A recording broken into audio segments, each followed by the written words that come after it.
Hello and welcome to the Crone Zone. I'm Lynn. I want to finish up April with a look at the final astrological event, which will be the full moon in Scorpio, happening very soon after midnight on the 23rd. So just inching into the very first hour of the 24th of April. As I say, April has been extraordinary.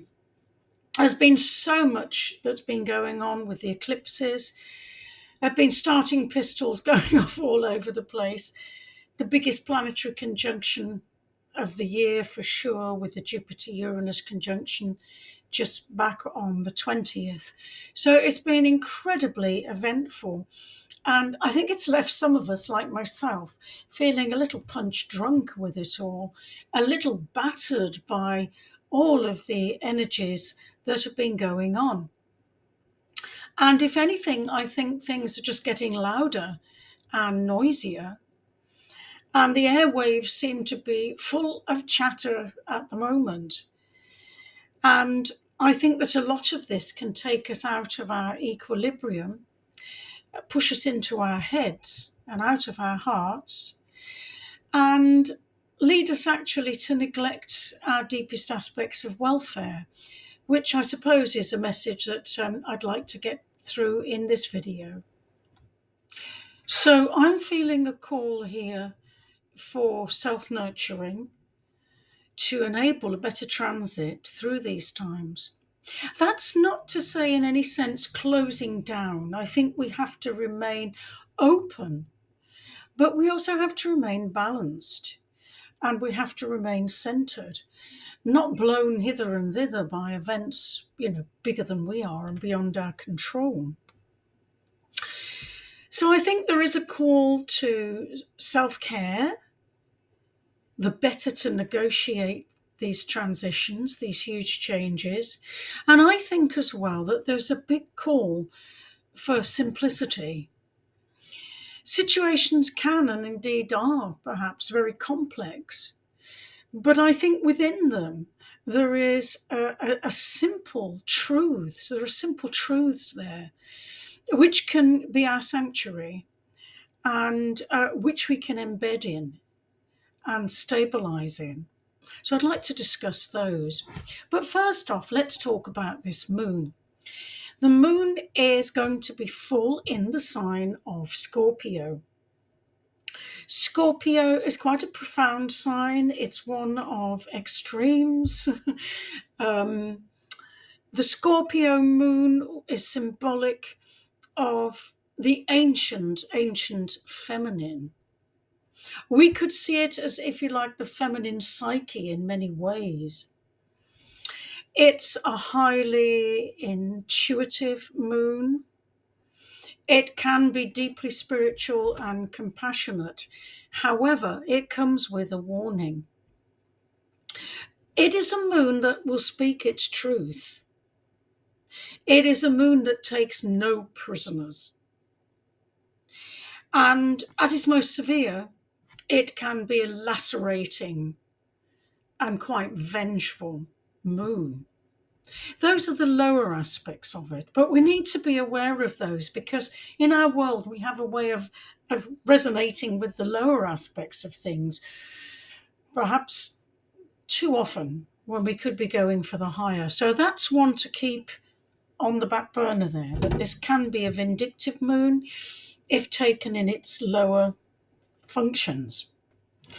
All full moons ramp up emotions, and there could be a tendency for excessive emotion at this time, for dramatizing emotion, even.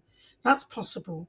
And because the moon is squaring Pluto, I think as well, there's possibility for power moves, um, power grabs, and also perhaps for paranoia coming up.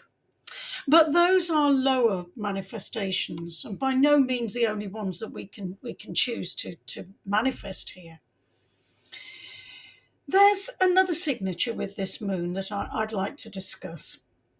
I said it's profoundly feminine energy coming in here. Opposite to the moon, which I've said we can see as the psyche, we have the sun in the sign of Taurus.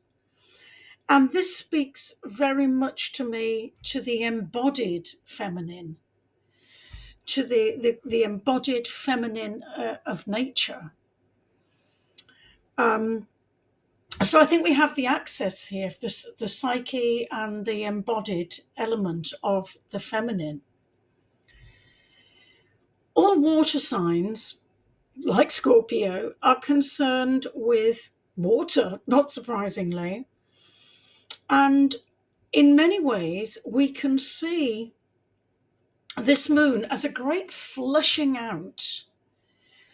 This is exacerbated, or else there's more of a signature of this, because right down by, well, up by the North Node on our collective chart, we have Hygeia.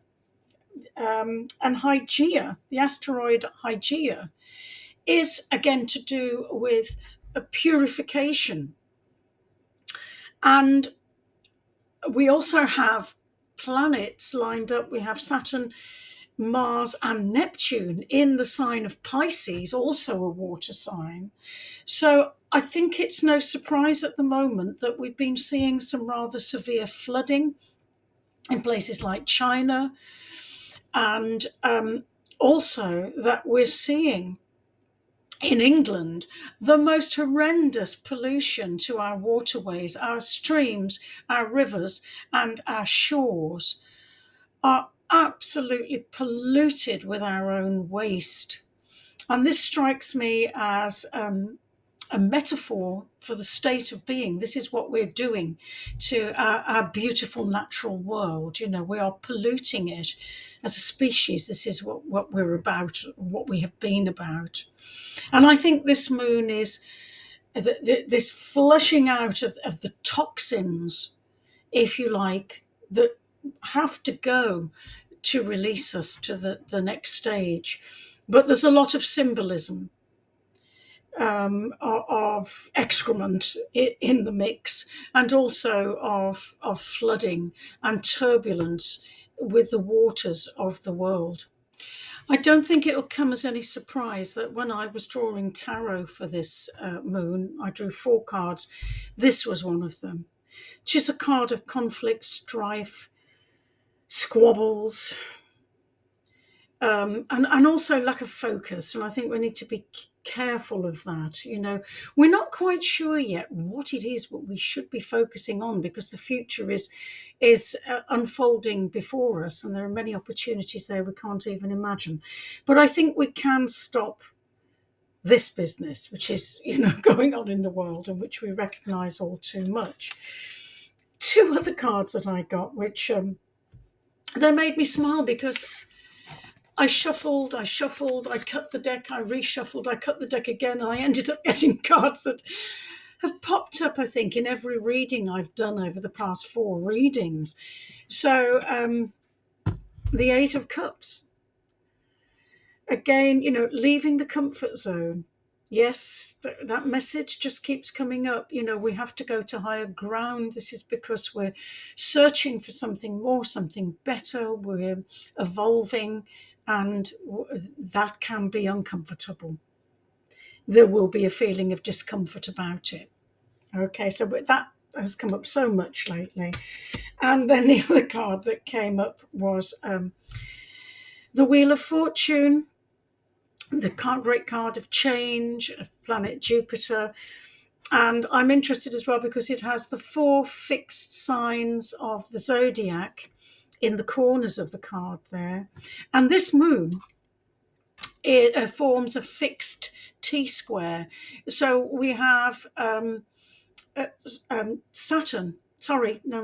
Pluto forming a T-square, Pluto in Aquarius, which is a fixed sign, forming a T-square to the moon in Scorpio and the sun in Taurus, which are also fixed. So it's a fixed T-square.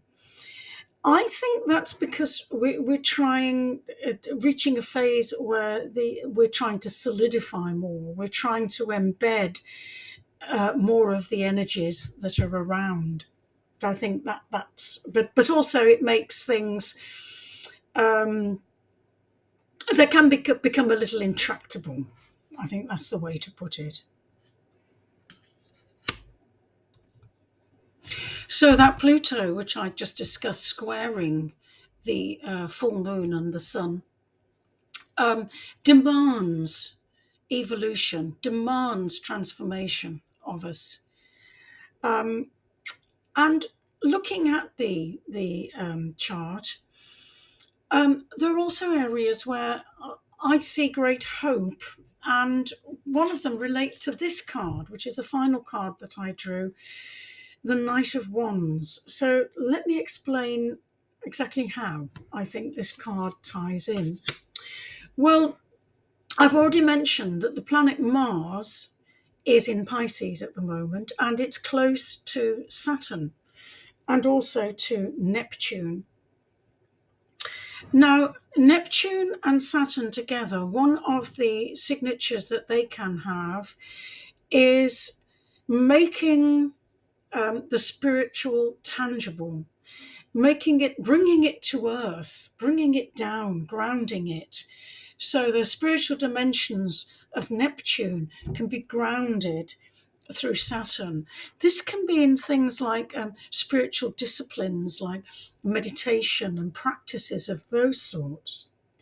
But we also have Mars between the two planets. And I think that this is this wonderful prompt to look at Mars again. We think of Mars, the god of war. We think of Mars, in many ways, fueling conflicts, aggressions, fighting.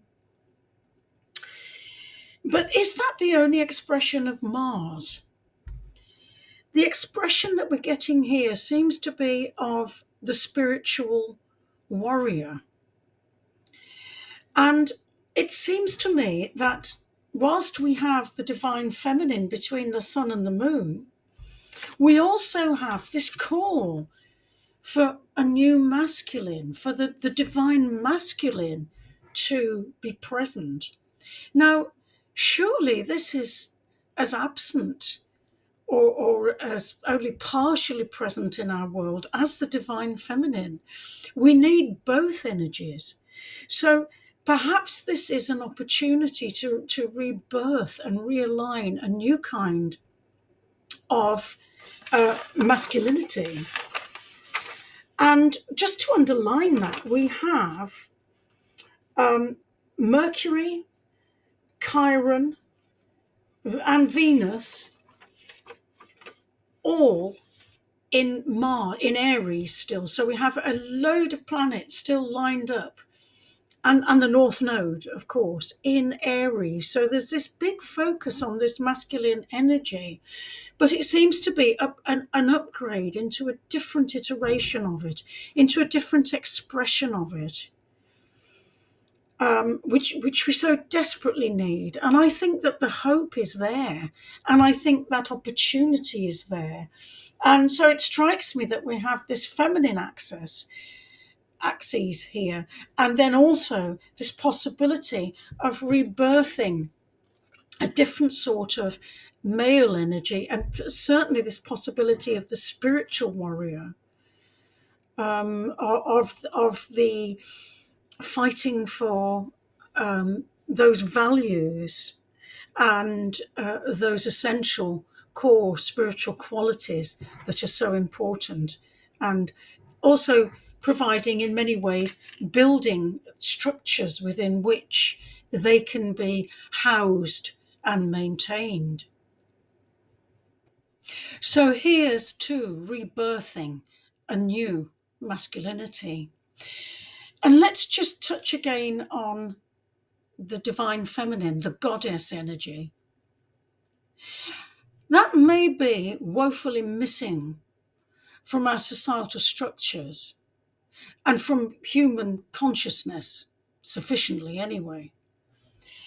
But it's certainly not missing from our earth. If in the northern hemisphere at the moment we have spring, and if we look around us, the goddess is rampaging everywhere, bursting out all over the place in the most glorious way. It's a beautiful, unstoppable energy. And of course, this has much to do with the sign of Taurus, with the nurturing, sustaining energy of the springtime. And in counterbalance to the complexity of Scorpio, Taurus can speak to us of simplifying. And I want to get back to this notion of self-care now, because I think that much of it does lie in simplifying. Mercury's still retrograde for a while, and retrograde Mercury speeds everything up. And I think this is why we have so much chatter on the wires at the moment, and why everything seems to be in, such a turbulent state. Lots of information overload just coming at us. That's Mercury retrograde and extraordinary planetary times. But the Taurian Earth speaks to a simpler truth. It speaks to simpler rhythms, and it can embrace us, ground us, and be our sanctuary, as it always has been. Even though we have treated Mother Earth appallingly, she remains our home, our sanctuary. So we can earth and stabilize. We can interact with nature. We can appreciate the earth. We can appreciate the beauty that is around us. We can have those interactive conversations with the earth. We can commit little acts of kindness for the earth, like ridding ourselves of any pesticides we might be using in our garden, doing something kind to wildlife, simply appreciating, honouring those great forces of the earth. I think nature can be our great sustainer, healer, teacher in all areas, and certainly bring us down into embodiment and into a steady place of appreciation.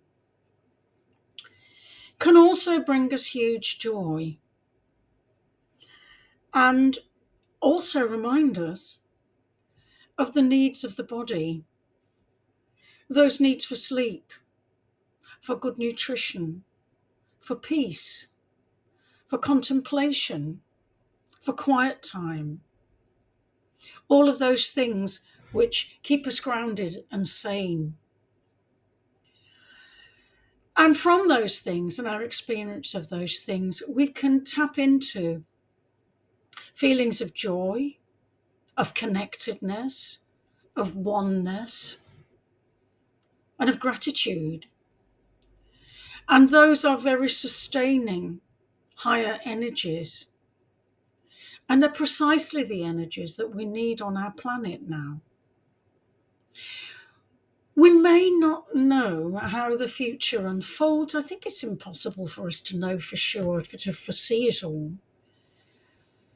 But we do know the core spiritual qualities that it's essential we have in the future. Those we know what they are.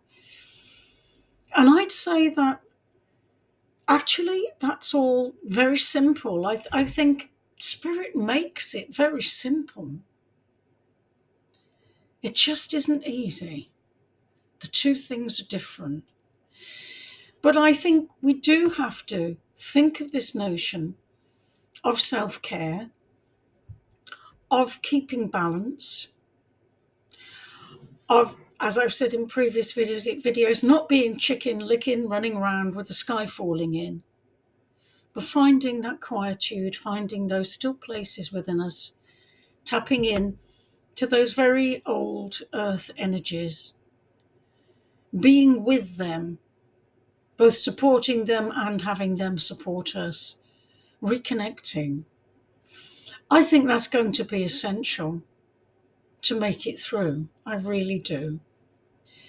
So, if you've been experiencing fatigue, maybe just a mental weariness with it all, or maybe just feeling you're in a flat spin with everything going on, I think as everything gets quicker and quicker, my advice would be to take a leaf out of Taurus's book and slow right down. That's certainly what I should be doing. I should be spending as much time as I can in my garden, working with herbs, being with my dog, being out with nature, doing those quiet and restorative things. And so very soon we say goodbye to the month of April. I think is being an incredible transformative time, but a dizzying time for all of that. So I wish you peace, I wish you joy, wish you love, and I will see you again soon. Bye bye for now.